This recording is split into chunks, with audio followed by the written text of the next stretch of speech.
Ini nih, ini labu siem welok alias manisa. Manisa sebutan. Iya ya. Nih, ini rupa-rupa setiap daerah itu namanya rupa-rupa macam-macam, udah beda. Nih, kalau di sini itu welok. Alhamdulillah nih lagi dirajangin, nyiapin buat besok pagi. Ini istriku yang lagi motong nih. Ini persiapan buat besok pagi. Nih lihat nih. Ini sambal tomatnya ini udah digoreng. Jadi besok pagi tinggal giling. Nah ini kentangnya juga lagi digoreng. Tuh, pokoknya persiapan buat besok pagi. Ini nangka alias tewel. Ini mau digudeg besok.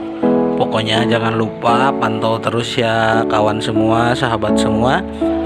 Nih udah malam nih, udah jam 9 malam, udah waktunya tidur, istirahat. Kita lanjut besok di video memasaknya. Assalamualaikum warahmatullahi wabarakatuh.